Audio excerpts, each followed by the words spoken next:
گزشتہ کل سورہ مائدہ کی آیت نمبر 3 کی تفسیر آپ کے سامنے پیش کی گئی تھی۔ آج آیت نمبر 4 آپ کے سامنے پڑھی گئی۔ گزشتہ کل سے متعلق اسی آیت کا ایک حصہ باقی رہ گیا تھا۔ فَمَنِ اضْطُرَّ فِي مَخْمَصَةٍ غَيْرَ مُتَجَانِفٍ لِإِثْمٍ فَإِنَّ اللَّهَ غَفُورٌ رَحِيمٌ۔ حرام واضح کر دیا گیا کہ کون کون سے جانور کن کن حالات میں حرام ہیں۔ یہاں ایک بات سمجھنے کی ہے، وہ یہ ہے کہ انسان جو کماتا ہے اس کی آمدنی، انکم، اس کا سورس وہ حلال ہونا چاہیے۔ آمدنی حلال ہو، پھر اس کے بعد جو وہ خرچ کر رہا ہے، اس کا ایکسپینڈیچر، جس پر بھی وہ پیسہ خرچ کر رہا ہے، کھانے پینے کی چیزیں، کپڑے وغیرہ جو بھی ہے، وہ بھی حلال۔ یہ دونوں چیزیں حلال ہونی چاہیے۔ اس میں لوگ الگ الگ ہوتے ہیں۔ بعض وہ ہوتے ہیں جو کماتے ہیں حرام طریقے سے، خرچ کرتے ہیں حلال میں، تو ان کا وہ کمائی، جو آمدنی، انکم ہے، وہ حرام ہونے کی وجہ سے اگرچہ وہ حلال استعمال کر رہے ہیں لیکن حکم میں وہ حرام ہی کھا رہے ہیں، حکم میں حرام ہی کھا رہے ہیں۔ چونکہ یہاں صرف اس سلسلے میں بات آئی کہ حرام جانور کے سلسلے میں بات آئی، تو ایسا نہیں ہے کہ انسان جو جانور ذبح کر رہا ہے وہ جا کر خرید کر لا رہا ہے، پیسے دے کر اس کو جو نا لے رہا ہے، بسم اللہ اللہ اکبر پڑھ کر ذبح کر رہا ہے، اس میں کوئی عیب نہیں ہے، تو کیا وہ حلال ہے؟ چونکہ اس کی آمدنی حرام ہے۔ وہ رشوت لیا ہے، وہ دھوکہ دیا ہے، وہ غبن کیا ہے، وہ ملاوٹ کیا ہے، وہ جائیدادوں کو جو نا ڈال لیا ہے، یا چوری کیا ہے، یا ڈاکہ ڈالا ہے، فراڈ کیا ہے، اس کی جو آمدنی ہے، انکم سورس ہے، وہ حرام ہے۔ اب جو وہ کھا رہا ہے، کیا وہ حرام ہوگا؟ کیا وہ حلال ہوگا؟ نہیں، وہ بھی حرام ہوگا، چاہے اس کو بسم اللہ پڑھ لے۔ کیوں؟ اس لیے کہ اس کا سورس وہ حرام ہے۔ دلیل، اللہ کے نبی صلی اللہ علیہ وسلم نے فرمایا، بندہ سفر پر نکلتا ہے، اس کے بال پراگندہ بکھر جاتے ہیں اور وہ دعائیں کرتا ہے، یا رب یا رب انا یستجاب۔ کچھ اس سے نقصان ہو گیا، راستے میں بھٹک گیا، کچھ بھی ہو گیا، فوراً وہ خالص اللہ کو پکارتا ہے۔ اللہ کے نبی فرماتے ہیں کہ اس کی دعا کیسے قبول ہو؟ مأکلہ حرام، اس کا کھانا، پیٹ میں جانے والی چیز حرام ہے۔ تو کیا وہ نعوذ باللہ جو مردار ہے وہ کھایا تھا، یا سور کا گوشت کھایا تھا؟ نہیں، وہ تو حلال چیزیں کھایا تھا، لیکن اللہ کے نبی نے فرمایا مأکلہ حرام، اس کا کھانا حرام، مشربہ حرام، اس کا پینا حرام۔ پانی تو حرام نہیں ہے، پانی اور دیگر مشروبات، کول ڈرنکس ہے، دہی، لسی، چھانچ وغیرہ جو بھی چیزیں ہیں پینے کی، جوس، شربت، یہ کیا حرام ہے؟ حرام نہیں ہے اپنی جگہ پر۔ تو کیا وہ آدمی شراب پی کر اللہ کو پکار رہا تھا؟ نہیں، اس کا کھانا بھی حلال تھا، پینا بھی حلال تھا، لیکن سورس حرام تھا۔ جس طریقے سے وہ کمایا تھا وہ طریقہ حرام تھا، اسی لیے اللہ کے نبی نے کیا کہا؟ اس کا کھانا حرام، اس کا پینا حرام۔ اور آگے اس کو اور واضح کیا آپ نے، فرمایا غذی بالحرام، اس کا جسم جو باڈی بنایا ہے، اس کے جسم میں جو خون دوڑ رہا ہے، گوشت بڑھ رہا ہے، وہ پھل پھول رہا ہے، وہ کس سے؟ غذی بالحرام، حرام کی کمائی سے۔ تو دعا کیسے قبول ہوگی؟ دعا قبول نہیں ہوگی۔ یہ ایک شخص ہو گیا جو حرام طریقے سے کما کر حلال چیزیں کھایا، لیکن حکم میں حرام میں ہے، وہ حکم کے اعتبار سے حرام کھا رہا ہے۔ دوسرا شخص جو حلال طریقے سے تو کمایا، دھوکہ نہیں دیا، فراڈ نہیں کیا، چوری نہیں کیا، ملاوٹ نہیں کیا، ناپ تول میں کمی ڈنڈی نہیں مارا، کچھ نہیں کیا، محنت کر کے پسینہ ٹپکا کے پیسہ کمایا، لیکن لگایا کہاں پر؟ حرام میں لگایا، حرام چیزیں کھایا، جو چیز حرام ہے وہ کھایا، مردار کھا لیا، سور کا گوشت کھا لیا، یا حرام طریقے سے جس کو ذبح کیا گیا تھا غیر اللہ کے نام پر ذبح کیا گیا اس کو کھا لیا، جو بھی چیزیں گزری ہیں یہ جانوروں سے متعلق یا دوسری چیزیں حرام ہیں وہ چیزیں وہ کھا لیا، وہ حلال کمائی کو حرام میں لگا دیا۔ اب ہونا کیا چاہیے؟ حلال کمانا ہے، حلال کھانا ہے۔ حلال صرف کمانا نہیں ہے، حلال کمانا بھی ہے، حلال کھانا بھی ہے۔ اسی لیے آگے آج جو آیت تلاوت کی گئی اس میں جانے سے قبل یسألونک ماذا احل لہم، صحابہ آپ سے پوچھ رہے ہیں، لوگ آپ سے پوچھ رہے ہیں کہ ان کے لیے کیا حلال ہے۔ پھر حلال کیا ہے؟ حرام کو واضح کر دیا گیا، حلال کیا کیا چیزیں ہیں، کون کون سی چیزیں حلال ہیں۔ اس سے قبل اگر کوئی شخص وہ حلال کمایا، حرام سے بچا، لیکن اسے کہیں مجبور کر دیا گیا، اسے فَمَنِ اضْطُرَّ مجبور کر دیا گیا، اس کو کھانا تو کھانا یہی ہے، کھانے کے لیے دوسرا کچھ نہیں ہے، مجبور ہو گیا وہ شخص، اس کو گن پوائنٹ اس کو لگا کر جو نا کوئی جو نا ڈرایا ہے مار دوں گا نہیں تو چل کھا لے، تب کیا کرے وہ شخص؟ کسی کی جان کا مسئلہ آ گیا، یا تو کوئی جان لیوا حملہ کر رہا ہے، یا اس کے پاس ایسی جگہ ہے جہاں پر اب حرام کے علاوہ وہاں حلال کوئی پروڈکٹ مل ہی نہیں رہا ہے، اس کو ایسی جگہ پہنچا ہوا ہے وہاں اس کے لیے حرام ہی سامنے ہے، اس کے علاوہ کوئی چیز نہیں ہے اس کے پاس اب، اور جان بچانے کے لیے اسے وہ کھانا ہی ہے۔ لوگ اس آیت کو جو اللہ تبارک و تعالیٰ نے سورہ بقرہ کے اندر بھی ذکر کیا ہے وہاں پر بھی یہی بات کی گئی کہ غیر باغ ولا عاد، رغبت سے نہیں، کیا زبردست بو آ رہی بھائی، خوشبو زبردست ہے، اچھا پکا، چھوڑو اب حرام ہوں گا، آپ نے کو کیا کرنا ہے، تھوڑا کھا رہے ہم کھا لیں گے، اللہ تعالیٰ بولا کھا لو، شوق سے کھا رہا ہے، رغبت سے کھا رہا ہے، غیر باغ ولا عاد۔ اچھا، جان بچانے کے لیے اجازت دی گئی، جان کسی کی جا رہی ہے، کوئی مار رہا ہے یا یہ خود مر رہا ہے بھوک کی وجہ سے، یہ خود بھوک کی وجہ سے مر رہا ہے اور اس کے سامنے اس کے علاوہ دوسرا آپشن نہیں ہے، تو اسے کتنا کھانا چاہیے؟ ولا عاد کی وضاحت ہوتی ہے کہ جس سے جان بچ جائے اتنا ہی کھانا چاہیے، ایک لقمہ کھانے سے جان بچ گئی تو دوسرا لقمہ حرام ہے، ایک لقمہ ہی کھانا ہے، اب وہ کھاتے ہی وہ اسٹیبل ہو گیا، سیٹ ہو گیا، جس کی جان برابر سیٹ ہو گئی، اب اسے جو نا چکر وغیرہ نہیں محسوس ہو رہی ہے، جان نہیں جا رہی ہے اس کی، اتنے پہ ہی رک جانا ہے، پیٹ بھر کر نہیں کھانا ہے۔ اب یہاں بہت سے لوگ فتویٰ نکال لیتے ہیں حرام طریقے سے کھانے کے جو دیگر ذرائع ہیں، سورسز ہیں، اس کو نہیں، اب یہاں پہ جاب کرنا ہے تو یہی کرنا پڑتا، اب یہ کمپنی میں ایسا ہی ہے، مجبور کر دیا بھائی، فورس ہے، فوکس ہے، ہم نہیں، اس کے بغیر دوسرا کوئی چارہ نہیں ہے۔ اللہ کی زمین بہت بڑی ہے، وہی ایک کمپنی نہیں ہے، آپ کو وہیں جاب کرے تو زندہ رہیں گے، وہاں سے نکلیں گے تو کوئی مار دے گا آپ کو، ایسا تو نہیں ہے، آپ وہاں سے نکل کے کہیں اور جا سکتے ہیں، آپ دوسرا کاروبار کر سکتے ہیں، کہیں بھی کچھ بھی کر سکتے ہیں، اسی کو اپنے اوپر لاد کرنے یہ لے لیے کمپنی، اس کے اندر چلنا ہی چلنا ہے نہیں۔ کتنے لوگ ہیں جو انشورنس کروا لیتے ہیں، اب ان سے جب کہا جائے بعد میں بھائی یہ حرام ہے، غلط ہے، یہ سود ہے، فلاں ہے فلاں ہے، نہیں اب کیا کر سکتے، کر دیے اب کچھ بھی نہیں کر سکتے۔ اچھا، اگر کوئی شراب پی، کوئی جو نا اگر زہر کھا لیا چھوڑ دو، جانے دو، اندر چلا گیا، بولے گا نہیں، بولے گا نا، اس کو نکالے گا، اس کو خے کر کے نکالے گا، کچھ بھی کرو، ڈاکٹر کے پاس لے کے جاؤ، بچاؤ۔ جس طرح اس جان کی فکر ہے، دنیا میں جان چلے جانے کا خدشہ ہے، اس سے کہیں زیادہ ڈر ہونا چاہیے کہ کہیں اس کی یہ جسم کو جہنم کی آگ، اللہ کے نبی نے فرمایا جو جسم حرام سے بڑا ہے اس کے لیے صرف جہنم کی آگ ہی اس کا ٹھکانہ ہے، اللہ محفوظ رکھے، تو اس سے بچنا چاہیے۔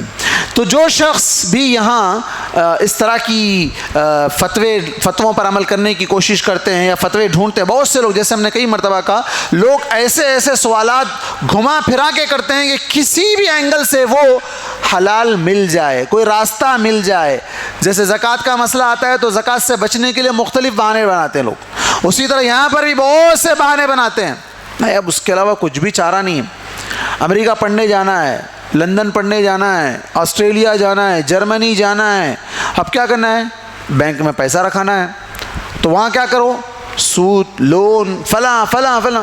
کیوں؟ وہیں جا کے پڑھیں گے تو ہی پڑھیں گے, وہیں پڑھائی ہوگی, اور دوسری زمین اللہ کی نہیں ہے. اور وہاں جا کے آج کیا حالت ہو رہی ہے, انڈینس کے ساتھ کیا سلوک ہو رہا ہے, پڑھنے والے بچوں پر کیا ظلم ہو رہا ہے, کیا حالات بنتے چلے جا رہے ہیں. اور وہاں ایمان جائے کچھ بھی چلے جائے, بچہ امریکہ پہنچ جانا ہے, بچہ تو بچہ, آج کل لوگ بچیوں کو بھی بھیج دے رہے اٹھا کے, سنگل اکیلی بچی چلے جا رہی ہے. بھائی دنیا میں ترقی کرنا ہے, دیکھ لو ترقی آج دنیا کے سامنے. جو چور ڈاکو پوری دنیا پر ظلم کر کے اپنے لوگوں کو خوش رکھنے کی بات کرتا ہے, یہ کیسا انصاف ہے. تو یہاں حلال و حرام کی تمیز. بہت سے لوگ جاب لے لیتے ہیں رشوت کھلا کے, کچھ بھی کر کے, اب بعد میں معلوم ہوتا ہے, کوئی مولانا بولے, کوئی فلاں بولے, نہیں بھائی یہ رشوت دے کے لیے تھے, فیک ڈگری سرٹیفکیٹ لگا کر لیے تھے, اب کیا کرو؟ نہیں اب کچھ بھی نہیں کر سکتے, لے لی, اب کیا کریں گے, چل رہی اچھی خاصی جاب, کہاں چھوڑ لیتے بیٹو. صحابہ اکرام کے حلق میں اگر شراب چلی گئی تھی, جب شراب کا اعلان ہوا, جب تک شراب حلال تھی, جیسے ہی اللہ کے نبی صلی اللہ علیہ وسلم نے ایک صحابی کو اعلان کرنے لگا, جاؤ مدینے کے گلیوں میں اعلان کرو شراب حرام ہو گئی, حلق میں انگلیاں ڈال ڈال کر الٹی کرنے لگے تھے. نہیں اندر چلا گیا, جانے دو, رہنے دو, اب کیا کر سکتے, وہ چلا, آئندہ سے نہیں پئیں گے, ایسا نہیں کہا تھا, نکالا تھا اس کو. تو یہ ہونا چاہیے کہ حرام سے بچنے کی فکر کرنا چاہیے. اس سلسلے میں خاص طور پر خواتین کا بھی بڑا کردار ہے, گھر کی لیڈیز کا بھی بڑا کردار ہوتا ہے. گھر کی لیڈیز عام طور پر ناشکری اور بے صبری کے مظاہرے میں آ کر دوسروں کی نقالی, دوسروں کی کاپی, وہ لوگ اچھی زندگی گزار رہے ہیں, دیکھو تمہارا بھائی کیسا ہے, تمہارے فلاں کیسے, تمہارے وہ رشتہ دار کو دیکھو, وہ اتنی بڑی بلڈنگ ٹھوک دیے, وہ ایسا گاڑی لے لیے, وہ ایسا کر لیے, تم کیا کر رہے, تم حلال حرام کر رہے ہیں, ایسا رہے تو نہیں جی سکتے, بچے بھوکے مر جاتے. ایسی باتیں کر کے لوگوں کو, گھر کے لوگوں کو زبردستی انشورنس میں, لون میں, سود میں, یہ سب دلدل میں ڈھکیلتے ہیں. ان سے بچنا چاہیے. اتق اللہ فینا, جیسے اس سے پہلے ایک بار میں نے کہا تھا, نیک لوگوں کی بیویوں نے کہا تھا کہ دیکھو اللہ سے ہمارے بارے میں ڈرنا, ہم جہنم کی آگ برداشت نہیں کر سکتے, بھوکے رہنا گوارا کر لیں گے, ٹھیک ہے, ایک ٹائم پہ اچھا مزے کا نہیں ملا چلے گا, دال کھانا کھا لیں گے, لیکن ہم حرام نہیں کھائیں گے. لوگوں کو دھوکہ دے کر مت آؤ, بزنس کرنے جا رہے ہو جھوٹ مت بولو, گھر سے یہ ساری چیزیں ہونی چاہیے, تبھی تو جا کر بچوں پر بھی اس کا اثر ہوتا ہے, دعائیں بھی قبول ہوتی ہے, اور اللہ تعالیٰ اسی مال میں برکت بھی دیتا ہے. ورنہ کما رہے ہیں پھر بھی ختم ہو جا رہا ہے, پھر بھی اس کے اندر برکت نہیں ہے. یسألونک ماذا احل لہم, صحابہ نے پوچھا کہ حلال کیا ہے, تو اللہ نے فرمایا قل احل لکم الطیبات, اے نبی آپ کہہ دیجئے تمہارے لیے پاکیزہ چیزیں حلال کر دی گئی. جو چیز پاک ہے, جو چیز ناپاک ہے وہ حرام ہے, جو چیز پاک ہے وہ حلال ہے. اللہ نے فرمایا کلوا مما فی الارض حلالا طیبا, اے لوگو جو ایمان لے آئے ہو تم زمین کی حلال اور پاکیزہ چیزیں کھاؤ, حلال اور پاکیزہ چیزیں کھاؤ. حلال چیزیں رہنے کے باوجود لوگ حلال نہیں کھانا چاہتے ہیں, حلال اور پاکیزہ چھوڑ کر ناپاک کی طرف جاتے ہیں. اس کی ایک مثال دیتا ہوں, بہت چیزیں بتانے کے لیے تو بہت لمبی لسٹ ہے, وقت نہیں ہے میرے پاس. تمباکو, گٹکا, زردہ, پان, وہ ساری چیزیں ہیں جو غلاظت سے بھری ہوئی ہوتی ہیں, کیسی کیسی چیز سے بنائی جاتی ہیں, اس جس سے کینسر ہوتا ہے, کیا کیا اس سے بیماریاں آتی ہیں, وہ سب ہونے کے باوجود لوگ جان بوجھ کر کھاتے ہیں. ایک مثال دے رہا ہوں میں, ایسی کئی مثالیں. حلال نہیں ہے, اگر حلال ہوتا تو پاک ہوتا, پاک نہیں ہے تو حلال نہیں ہے. اللہ کے نبی نے فرمایا کہ پاکیزہ چیز میں, ایک صحابی تھے آ کے اللہ کے نبی سے پوچھا, ایک شخص شراب کے ذریعے سے دوا بنا رہا ہے, شراب سے دوا بنا رہا ہے, تو کیا وہ حلال ہے؟ اللہ کے نبی نے فرمایا وہ دوا نہیں ہے, دا ہے. دا کا مطلب بیماری ہے. آج بہت سے لوگ عادت ہو گئی, اس کے بغیر نہیں رہ سکتے ہیں, عادت ہو گئی ہے اس کے بغیر, یہ کیا ہے, بیماری میں مبتلا ہے, یہ برائی اور بیماری کے اندر یہ لوگ مبتلا ہیں, جس سے کتنے نقصانات ہیں واضح ہیں. احل لکم الطیبات, پاکیزہ چیزیں حلال ہیں. فروٹس ہیں, سڑ جاتے ہیں لیکن کھانے کی توفیق نہیں ہوتی. کھجور اللہ تعالیٰ کی اتنی بہترین غذا ہے, زیتون ہے, انجیر ہے, کتنی چیزیں اللہ تعالیٰ نے پاکیزہ رکھی ہیں. جتنا پیسہ پان, زردہ, تمباکو, بیڑی, سگریٹ پر لگتا ہے, اور اس کے علاوہ جتنی چیزیں ہیں, ان تمام کا وہ پیسہ اگر حلال میں لگایا جائے, صحت بھی اچھی رہے گی, وہ انسان گناہوں سے بھی بچے گا, اپنے جسم کو بھی جو ہے نا برائیوں سے بچا سکے گا, کتنی چیزیں اس کے لیے فائدہ مند ہے. لیکن نہیں, احل لکم الطیبات. اللہ کے نبی صلی اللہ علیہ وسلم نے اس سلسلے میں ایک حدیث میں فرمایا کہ دیکھو اللہ تبارک و تعالیٰ نے حلال بھی واضح کر دیا ہے اور حرام بھی واضح کر دیا ہے. الحرام بین والحلال بین, حلال بھی واضح ہے, حرام بھی واضح ہے, دونوں بھی کلیئر ہیں. وَبَيْنَهُمَا أُمُورٌ مُشْتَبِهَاتٌ, دونوں کے درمیان کچھ ایسی چیزیں بھی ہیں جن کے بارے میں ڈاؤٹ ہے. اللہ کے نبی فرما رہے ہیں جن کے بارے میں ڈاؤٹ ہے, یا تو وہ حلال ہو سکتی ہیں یا وہ حرام ہو سکتی ہیں, دونوں کا بھی اس کے اندر شبہ پایا جاتا ہے. حلال بھی ہو سکتی ہے, دوسرے اینگل سے دیکھو تو حرام بھی ہو سکتی ہے, حرام بھی ہو سکتی. کیسے؟ چلو اس کی بھی ایک ایگزامپل دے لیتے ہیں. اللہ کے نبی صلی اللہ علیہ وسلم فرمایا کل ما اسکر کثیرہ فقلیلہ حرام, جس چیز کے زیادہ استعمال کرنے سے نشہ آتا ہو اس کا تھوڑا استعمال کرنا بھی حرام ہے, تھوڑا استعمال کرنا بھی حرام ہے. زردہ اگر زیادہ مقدار میں کھا لیا جائے تو چکر آئے گی, نشہ چڑھے گا, ہاں چڑھے گا. اسی طرح کئی ایسی چیزیں ہیں جو لوگ تھوڑا تھوڑا کھاتے ہیں, اگر اس کو زیادہ کوانٹٹی میں لے لیا جائے تو نشہ آ جائے گا, اس کا نشہ چڑھ جائے گا, خمار چڑھ جائے گا اس کا, تو وہ حرام ہے. تو یہاں جو چیزیں ظاہر میں ہمیں لگتی ہیں کہ نہیں یہ حلال ہے, بہت سے لوگ فتویٰ نکال لائے ہیں, نہیں وہ مکروہ ہے. کیا ہے مکروہ؟ اللہ کے نبی نے فرمایا حلال ہے یا حرام ہے, دونوں کے بیچ میں کچھ ڈاؤٹ فل چیزیں, مکروہ نہیں کہا آپ نے, ڈاؤٹ فل ہیں, اس میں حلال بھی ہو سکتا ہے حرام بھی ہو سکتا ہے. اب یہ گلاس میں پانی ہے, اس گلاس میں اگر ایک ڈراپ شراب کا ڈال دیا جائے, کیا کہیں گے آپ, حلال ہے یا حرام ہے؟ ہاں کیوں بھائی؟ 99.9 پورا پانی ہے, صرف اونلی ون ڈراپ, ایک ڈراپ, 1 ml, 1 ملی, اگر وہ اس میں شراب ڈال دیا جائے تو حلال ہوگا یا حرام ہوگا؟ حرام ہوگا. دودھ ہے مثال کے طور پر, ملک ہے, دودھ ہے, دودھ پورے کا پورا ماشاءاللہ صاف شفاف ہے, اس میں ایک ڈراپ کچھ ملا دیجئے تو حلال ہوگا؟ حرام چیز اگر اس کے اندر ملا دی جائے تو حلال ہوگا؟ نہیں ہوگا. اللہ کے نبی نے فرمایا جو بندہ اپنے آپ کو ڈاؤٹ والی چیزوں سے بچا لے گا اس نے اپنی عزت اور اپنے دین کو بچا لیا. کس سے؟ جو حلال ہے وہ تو ہے حلال, حرام ہے وہ تو ہے حرام. جو ڈاؤٹ والی چیزیں ہیں ان سے بھی اپنے آپ کو بچا لیا تو کیا ہوگا؟ اس نے اپنے دین کو اور اپنی عزت کو بچا لیا. اگر یہ پانی سمجھ کر میں پی جاؤں, کوئی اس میں ایک ڈراپ ڈال دے, اللہ محفوظ رکھے, مثال دے رہا ہوں, کوئی اس میں ایک ڈراپ ڈال دے, کوئی بھی شخص پی جائے, اب نکلنے تک اگر وہ لڑکنا شروع کر دے تو عزت بھی گئی, دین بھی گیا, عزت بھی گئی, دین بھی گیا.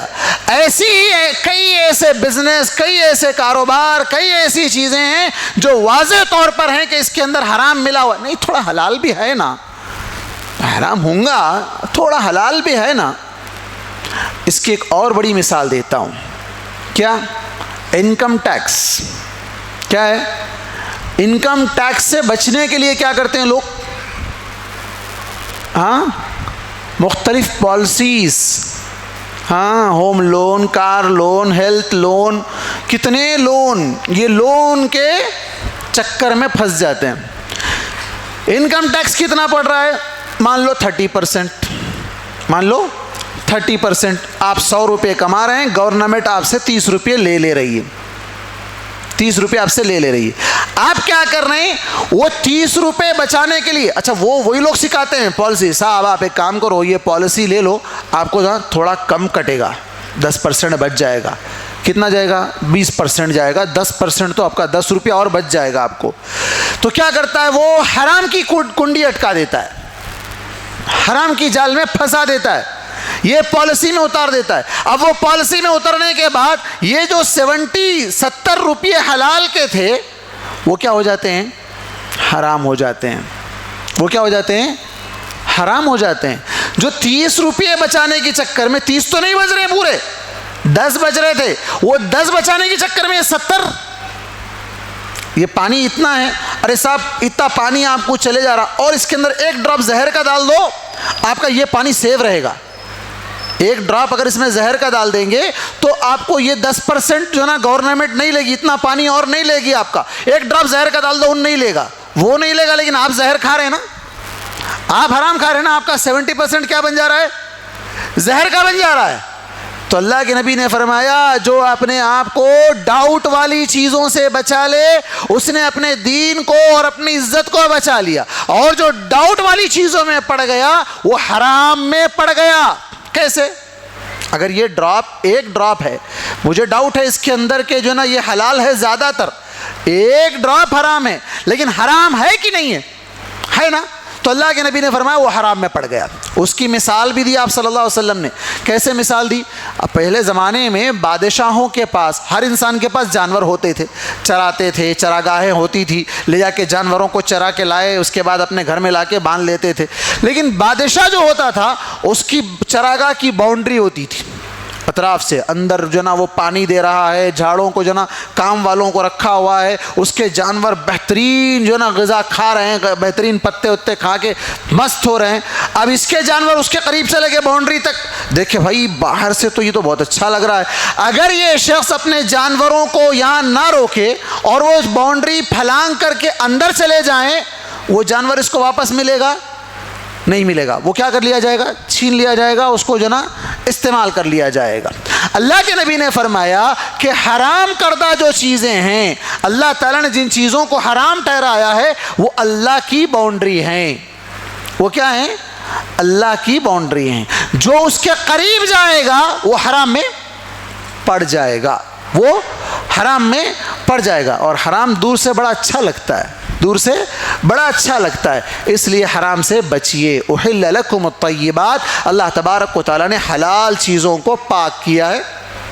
حلال چیزیں ہی حلال کمانا ہے، حلال کھانا ہے، حلال جگہ میں اس کو خرچ کرنا ہے. لوگ آج کل مسجدیں بنا رہے ہیں، ماشاءاللہ بے شمار مسجدیں بن رہی ہے، اللہ تعالیٰ اور اضافہ کرے اور پڑھنے والوں میں بھی اضافہ کرے. صرف مسجدیں بنانا کام نہیں ہے. ہمارے پرانے جتنے قلی قطب شاہ دور کے لوگ یہاں بادشاہت جو نا کر کے گئے، کئیوں مساجد بنا کے چھوڑ کے چلے گئے، پڑھنے والا کوئی نہیں، مسجدیں ویران ہو گئی. کئی مسجدیں کیا سے کیا ہو گئی. اللہ محفوظ رکھے، آنے والی ہماری نسلوں کو ان مسجدوں کو آباد رکھنے والا بنائے. مسجدیں بنا رہے ہیں کون سے پیسوں سے؟ آ کے ہم سے لوگ سوال کرتے ہیں، وہ مسجد کا فرش بچھانے کے لیے، ٹوائلٹ میں جو نا ٹائلز لگانے کے لیے، نل لگانے کے لیے، فلاں کرنے کے لیے بینک کا سود لگا سکتے کیا؟ بینک کا انٹرسٹ کہاں لگاتے؟ مسجد کے ٹوائلٹ میں. واہ! نماز کے لیے سب سے پہلی چیز کیا ہے؟ کیا ہونا چاہیے؟ پاک ہونا. کیا ہونا؟ پاک ہونا. پاک ہونے کے لیے جا رہے ہیں، وہ جگہ جو پیسہ لگا ہے وہ کون سا ہے؟ ناپاک. وہ پیسہ جو لگا ہوا ہے کون سا ہے؟ ناپاک. تو اس سے پاکی حاصل ہوگی؟ اس سے پاکی حاصل ہوگی؟ نہیں ہوگی. تو بھی نماز کیسے ہوگی؟ نماز کیسے ہوگی؟ یہ سب وہ علماء کے فتاوے جن کو لوگوں نے آج اپنا لیا ہے کہ بھئی مسجد کے ٹوائلٹ بنا سکتے ہیں، باہر روڈ ڈال سکتے ہیں، کچھ کر سکتے ہیں. یہ بات یاد رکھیے کہ اگر حرام کا پیسہ ہے جو انٹرسٹ آ رہا ہے، بغیر ثواب کی نیت سے، بغیر ثواب کی نیت سے کیا کرنا چاہیے؟ اسے نکال کر جو بھی ضرورت مند ہے اس کو دے دو. آپ دیکھو بھی مت وہ کون ہے، اس کو بتاؤ بھی مت کہ آپ دے رہے ہیں. اگر جیسے یہاں بھی آیت گزری ہے حرام کھانے کی اجازت جان بچانے کے لیے، کیا؟ جان بچانے کے لیے. ایسا بیمار ہے جس کی جان جا رہی ہے، اس کے لیے پیسہ زیادہ لگ رہا ہے، وہاں اس کی جان بچانے کے لیے آپ وہ پیسہ دے سکتے ہیں. اس کی جان بچانے کے لیے، اس کے گھر کے خرچ کے لیے نہیں، اس کے ایکسٹرا آرڈنری خرچ کے لیے نہیں، اس کی دیگر ضروریات کے لیے نہیں، اس کی صرف جان بچانے کے لیے. کیوں؟ اللہ تبارک و تعالی نے جو اجازت دی ہے غیر باغ ولا عاد، جان بچانے کے حد تک اجازت ہے. تو ایسے پیشنٹ کا علاج کیا جا سکتا ہے جس کی جہاں پہلے تو پوری کوشش ہونی چاہیے حلال طریقے سے، حلال کمائی سے اس کا علاج کروایا جائے. نہیں ہے کسی کے پاس، اور ایک بندہ ہے جس کے پاس بہت زیادہ پیسہ پڑا ہوا ہے، وہ پیسہ اگر چھوڑ دے گا تو غلط جگہ استعمال ہوگا، یا کہ مسلمانوں کے خلاف استعمال ہوگا، جیسا کہ آج تک ہم کو دھمکایا جا رہا ہے. اگر ایسا ہے تو پھر اس کو اٹھا کر ایسی جگہ لگا دو. یا پھر کوئی بندہ ہے بینک سے لون لیا ہے، لون پہ لون، لون پہ لون بڑھتا جا رہا ہے، تو اس لون کو جو کہ اصل سے اوپر ہے، اصل کے اوپر ہے، جو سود انٹرسٹ بڑا ہے، اس انٹرسٹ کو اس انٹرسٹ کے ذریعے سے برابر کر دیجیے. یہ سب سے بہتر طریقہ ہے، لیکن اپنے آپ کو حرام سے بچائی. ایک صاحب کا پرسوں میں ویڈیو دیکھ رہا تھا، بڑی اچھی بات کہی انہوں نے. کہا کہ آج کل کیا ہو گیا ہے، پورا آن لائن ڈیجیٹل ہو گیا ہے، پورا کیش لیس، کیش ہاتھ میں ہے ہی نہیں. پہلے لوگ بینک جاتے تھے، پاس بک لے کے جاتے تھے، انٹری کراتے تھے، پرنٹ نکال کے لاتے تھے، کتنا انٹرسٹ آیا ہے پتہ چلتا تھا، اس میں انٹرسٹ کا پیسہ کتنا ہے پتہ چلتا تھا. آج پتہ ہی نہیں چلتا ہے، ڈالتے جاؤ، اسکین مارتے جاؤ، پیسے پے کرتے جاؤ، ادھر سے منگایا ادھر ڈالا، ادھر سے منگایا ادھر ڈالا، یہی چل رہا ہے. پتہ ہی نہیں چل رہا ہے کہ اس میں انٹرسٹ کتنا آ رہا ہے. چل رہا ہے پتہ؟ تقریباً لوگوں کو اس کا پتہ ہی نہیں ہے. تو انہوں نے بہت اچھے طریقے سے یہ کیا کہ بھائی ایسے کتنے مسلمان ہیں جو اس حرام میں آج ملوث ہو جا رہے ہیں، یہ سمجھ رہے ہیں کہ بڑی آسانی سے ہم لین دین کر رہے ہیں. تو کیا گوگل پے، فون پے یا دیگر کوئی بھی جو ٹرانزیکشنز ایپ ہے، کیا وہ لوگ آپ کو انٹرسٹ نہیں لگائیں گے؟ لگے گا انٹرسٹ، فری میں تو نہیں ہوگا. تو انٹرسٹ آ رہا ہے، تو ایسے انٹرسٹ کو چیک کریے، چیک کر کے نکال کر الگ کر دیجئے، تاکہ آپ کی اس حلال کمائی میں وہ حرام نہ مل جائے. اللہ محفوظ رکھے. اس کے بعد آگے کہا وَمَا عَلَّمْتُم مِّنَ الْجَوَارِحِ مُكَلِّبِينَ تُعَلِّمُونَهُنَّ مِمَّا عَلَّمَكُمُ اللَّهُ فَكُلُوا مِمَّا أَمْسَكْنَ عَلَيْكُمْ وَاذْكُرُوا اسْمَ اللَّهِ عَلَيْهِ وَاتَّقُوا اللَّهَ إِنَّ اللَّهَ سَرِيعُ الْحِسَابِ. ہم میں سے تقریباً 99% لوگ شکار پہ نہیں جاتے ہیں. شاید کوئی ایک آدھ ہوں گے جو شکار کرنے کے لیے، شکار مطلب معلوم، جنگل میں جا کر جانوروں کو پہلے زمانے میں تیر سے مارتے تھے، یا کتوں کو ٹرینڈ کیا جاتا تھا. شکاری کتے، ان کا کام اس جانور کو جا کے پکڑ کے لے کے آنا، اپنے دانتوں میں پکڑ کے لے کے آنا. پکڑ کے لے کے آنے میں اس کے دانت اس کے جسم میں پیوست ہو جائیں گے، دھس جائیں گے، اس سے خون ٹپکے گا. اب یہ کتا تو حرام ہے، کتے کے دانت اس میں اگر بیٹھ جائے تو کیا وہ جانور حلال ہے؟ تو قرآن یہ کہتا ہے کہ اگر وہ کتے کو ٹرینڈ کیا گیا ہے، مکلبین تعلمونہن، تم نے اس کو سکھایا ہے، ٹریننگ دی ہے. ٹریننگ والا کتا ہے، شکاری کتا ہے، صرف جاتا ہے آپ کے لیے پکڑ کے لاتا ہے، اپنے لیے نہیں کھاتا ہے، اپنے لیے نہیں کھاتا ہے، آپ کے لیے پکڑ کے لاتا ہے. اور اس میں اگر دانت دھس جائیں یا یہ کہ وہ جانور مر بھی جائے، کتے کو چھوڑتے وقت بسم اللہ پڑھ کر چھوڑو، وہ جا کر پکڑ کر لائے تو حلال. آج تو نہ ہمیں ویسے کوئی جنگلوں میں رہنے والے ہیں، نہ کوئی جنگل جا کے شکار کرنے والے، لیکن حکم تو قیامت تک کے لیے ہے. اور اسی طرح بعض لوگ ہیں جو آج کل کے نئے اپڈیٹ طریقے سے گن وغیرہ سے، جو شکاری گن ہوتی ہے اس گن سے شکار کرتے ہیں. تو کیا حکم ہے؟ گولی جا کے لگ گئی اگر، تو کیا وہ جانور اگر زندہ ہے تو ہم جا کے اسے ذبح کر سکتے ہیں، لیکن اگر وہ مر گیا تو حلال ہے بسم اللہ پڑھ کر گولی چلائی جائے. وَاذْكُرُوا اسْمَ اللَّهِ عَلَيْهِ، اللہ نے آگے کہا تم اللہ کا نام لے کر چھوڑو اس کو، چاہے گولی چھوڑو، چاہے کتے کو چھوڑو، چاہے تیر کو چھوڑو، جس کو بھی شکار کے لیے استعمال کر رہے ہو اس پر اللہ کا نام لے کر چھوڑو. اور وہ چیز اگر مر بھی جائے تب بھی حلال، مر بھی جائے، اگر زندہ ہے تو اسے بسم اللہ اللہ اکبر کہہ کر اسے ذبح کر لینا چاہیے، اگر زندہ نہیں ہے تو وہ حلال ہے. واتقوا اللہ ان اللہ سریع الحساب، اللہ تعالیٰ سے ڈرتے رہو، یقیناً اللہ تبارک و تعالیٰ بہت جلد حساب لینے والا ہے. اللہ تبارک و تعالیٰ سے دعا ہے کہ اللہ تبارک و تعالیٰ ہم تمام کو ہر طرح کے حرام سے، حرام کمائی سے اور حرام جگہ پیسہ لگانے سے، حرام طریقے سے کھانے سے، حرام چیزوں کے کھانے سے اللہ تعالیٰ ہماری حفاظت فرمائے. اللہ تبارک و تعالیٰ حلال کمانے، حلال کھانے کی توفیق عطا فرمائے اور ہماری حلال آمدنیوں میں برکت عطا فرمائے. ہر طرح کے بے برکتی والے کاموں سے اللہ تعالی ہماری حفاظت فرمائے. آمین. وآخر دعوانا ان الحمد للہ رب العالمین. والسلام علیکم ورحمۃ اللہ وبرکاتہ.